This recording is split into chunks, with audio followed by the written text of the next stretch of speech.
ವಿಸ್ತಾರ news ಅತ್ಯಂತ ನಿರ್ಭೀತಿಯಿಂದ ಬಯಲಿಗೆಳೆದ ಮುಡಾ ಹಗರಣ ಈಗ ಸರ್ಕಾರದ ಮಟ್ಟದಲ್ಲಿ ದೊಡ್ಡ ಸಂಚಲನ ಸೃಷ್ಟಿಸಿದೆ. ಮುಡಾ ಹಗರಣದ ಬಗ್ಗೆ ಕೆದಕ್ತಾ ಹೋದಂತೆ ಹೊಸ ರಹಸ್ಯಗಳು ಹೊರಬರ್ತಾ ಇದ್ದಾವೆ.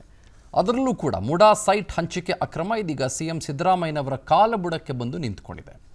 ಸಿಎಂ ಸಿದ್ದರಾಮಯ್ಯ ಪತ್ನಿ ಪಾರ್ವತಿಯವರು ಬ್ರಹ್ಮಾಂಡ ಭ್ರಷ್ಟಾಚಾರದಲ್ಲಿ ಫಲಾನುಭವಿ ಅನ್ನುವ ಆರೋಪ ಕೇಳಿ ಬರ್ತಾ ಇದೆ.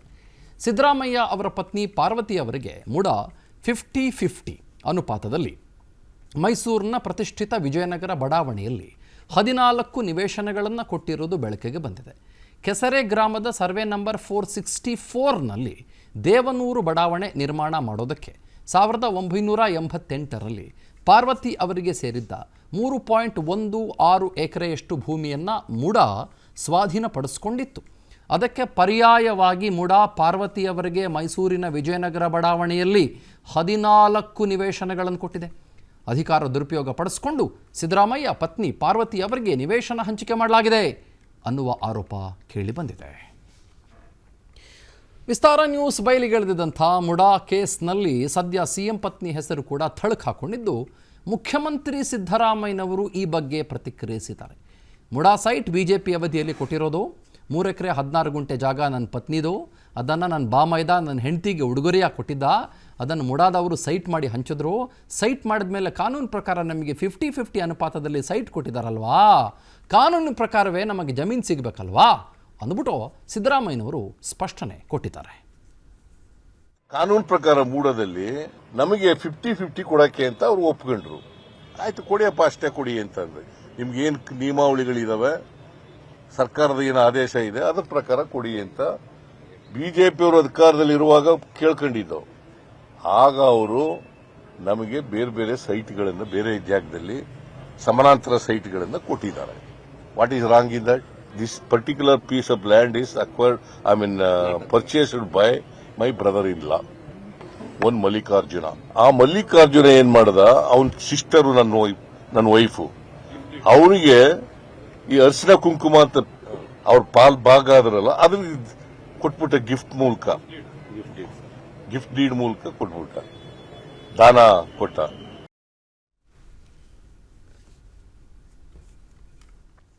ಮೂಡಾ ಹಗರಣ ಕುರಿತು ಡಿಸಿಎಂ ಡಿಕೆ ಶಿವಕುಮಾರ್ ಪ್ರತಿಕ್ರಿಯೆ ಕೊಟ್ಟಿದ್ದಾರೆ.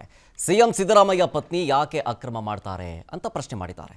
ಸಿದ್ದರಾಮಯ್ಯ ಪತ್ನಿ ಆಸ್ತಿ ಇತ್ತು, ಈಗ ಅದು ಹೋಗಿದೆ. ಪರ್ಯಾಯ ಸೈಟ್ ಕೊಡಬೇಕು, ಕೊಟ್ಟಿದ್ದಾರೆ. ಡಿನೋಟಿಫಿಕೇಶನ್ ಮಾಡಿಕೊಂಡಿಲ್ಲ ಅಂತ ಹೇಳಿದ್ದಾರೆ. ಇದೇ ವೇಳೆ ಹಗರಣದಲ್ಲಿ ಯಾರೇ ಇದ್ರೂ ಶಿಕ್ಷೆ ಆಗಬೇಕು ಅಂತಿದ್ದಾರೆ. ಗೃಹ ಸಚಿವ ಡಾಕ್ಟರ್ ಜಿ ಪರಮೇಶ್ವರ್ ಮಾತನಾಡಿ, ಸಾಕ್ಷ್ಯನಾಶ ಆಗಬಹುದು ಅನ್ನೋ ಕಾರಣಕ್ಕೆ ಈಗಾಗಲೇ ಅಧಿಕಾರಿಗಳನ್ನು ವರ್ಗಾವಣೆ ಮಾಡಲಾಗಿದೆ. ಮುಂದೆ ಯಾವ ರೀತಿ ತನಿಖೆ ನಡೆಸಬೇಕು ಅನ್ನೋ ಬಗ್ಗೆ ತೀರ್ಮಾನ ಮಾಡ್ತೀವಿ ಅಂತಂದ್ರು. ಸಿಎಂ ಯಾಕೆ ಅಕ್ರಮ ಮಾಡ್ತಾರೆ, ಅವ್ರದ್ದು ಯಾವ್ದೋ ಆಸ್ತಿ ಹೋಗಿದೆ, ಆಸ್ತಿಗೆ ಆಲ್ಟರ್ನೇಟಿವ್ ಸೈಟ್ ಕೊಡಬೇಕು, ಪ್ರಾವಿಷನ್ ಅಲ್ಲಿ ಕೊಟ್ಟಿದ್ದಾರೆ. ವರ್ಗಾವಣೆ ಅವರನ್ನ ಅಲ್ಲಿಂದ ಸ್ಥಳಾಂತರಿಸೋದು ಏನಕ್ಕೆ ಅಂದ್ರೆ ಅವರು ಎವಿಡೆನ್ಸಸ್ ಏನಾರು ಇದ್ರೆ ಅದನ್ನ ನಾಶ ಮಾಡ್ತಾರೆ ಅಂತೇಳಿ ಸಾಮಾನ್ಯ ಪ್ರಕ್ರಿಯೆ. ಅದು ಮುಂದೆ ಅದು ತನಿಖೆ ಮಾಡಿದಾಗ ತನಿಖೆಯಲ್ಲಿ ಡಿಪಾರ್ಟ್ಮೆಂಟಲ್ ಎನ್ಕ್ವೈರಿ ಮಾಡ್ತಾರಾ ಅಥವಾ ಪೊಲೀಸಿಗೆ ಕೊಟ್ಟು ಪೊಲೀಸಿಂದ ಎನ್ಕ್ವೈರಿ ಮಾಡಿಸ್ತಾರಾ ಗೊತ್ತಿಲ್ಲ ನನಗೆ. ಡಿಪಾರ್ಟ್ಮೆಂಟ್ ಮೈಸೂರಿನ ಮೂಡಾದಲ್ಲಿ ನಡೆದಿದೆ ಎನ್ನಲಾದ ಬಹುಕೋಟಿ ಹಗರಣದಲ್ಲಿ ಭಾಗಿಯಾಗಿರೋ ಅಧಿಕಾರಿಗಳ ರಕ್ಷಣೆಗೆ ಇದೀಗ ರಾಜ್ಯ ಕಾಂಗ್ರೆಸ್ ಸರ್ಕಾರ ಮುಂದಾಗಿದೆ ಅನ್ನೋ ಆರೋಪ ಕೇಳಿಬರ್ತಾ ಇದೆ. ಮೂಡಾ ಹಗರಣದ ಕುರಿತು ಹೊಸ ಬಾಂಬ್ ಸಿಡಿಸಿರೋ ಬಿಜೆಪಿ ಶಾಸಕ ಟಿಎಸ್ ಶ್ರೀವತ್ಸ ಈ ಪ್ರಕರಣವನ್ನು ಮುಚ್ಚಾಕೋಕೆ ಸಚಿವ ಬೈರತಿ ಸುರೇಶ್ ಯತ್ನಿಸ್ತಾ ಇದ್ದಾರೆ ಅಂತ ಆರೋಪ ಮಾಡಿದ್ದಾರೆ. ನಾವು ದಾಖಲೆ ಸಮೇತ ಭ್ರಷ್ಟಾಚಾರ ಬಯಲಿಗೆಳೆದಿದ್ದೇವೆ. ಅಧಿಕಾರಿಗಳನ್ನು ವರ್ಗಾವಣೆ ಮಾಡೋ ಬದಲು ರಾಜ್ಯ ಸರ್ಕಾರ ಅಧಿಕಾರಿಗಳನ್ನು ಅಮಾನತು ಮಾಡಬೇಕಿತ್ತು. ಈ ಮೂಲಕ ರಾಜ್ಯ ಕಾಂಗ್ರೆಸ್ ಸರ್ಕಾರ ಅಧಿಕಾರಿಗಳ ರಕ್ಷಣೆಗೆ ನಿಂತಿದೆ ಅಂತ ಆರೋಪ ಮಾಡಿದ್ದಾರೆ. ಮುಖ್ಯಮಂತ್ರಿಗಳ ತವರು ಜಿಲ್ಲೆ, ಮುಖ್ಯಮಂತ್ರಿಗಳು ಅಧಿಕಾರಿಗಳ ಮೇಲೆ ಬಿಗಿನಿಲು ತೆಗೆದುಕೊಂಡಿದ್ದಾರೆ ಎನ್ನುವಂಥ ಜಿಲ್ಲೆಯ ನಮ್ಮ ಮುಖ್ಯಮಂತ್ರಿ ಇದು. ಅವ್ರ ಜಿಲ್ಲೆಯಲ್ಲಿ ಅವ್ರ ಮೂಗು ಕೆಳಗಡೆ ಈ ಥರದ್ದು ನಡೀತಾ ಇದೆ ಅಂದರೆ ಮುಖ್ಯಮಂತ್ರಿಗಳ ಹೆಸರನ್ನು ಉಳಿಸುವಂಥ ಕೆಲಸವನ್ನು ಬೈರತಿ ಸುರೇಶ್ ಅವರು ಮಾಡಬೇಕಾಗಿತ್ತು. ಅವರೂ ಸ್ವತಃ ಸುರೇಶ್ ಅವರು ಇದ್ರಲ್ಲಿ ಪಾಲ್ದಾರ ಅಂತ ನಾವು ಹೇಳಿಲ್ಲ. ಅವರು ಇನ್ನೊಂದಷ್ಟು ಬಿಗಿಗೆ ಕ್ರಮ ತಗೋಬೇಕಾಗಿತ್ತು.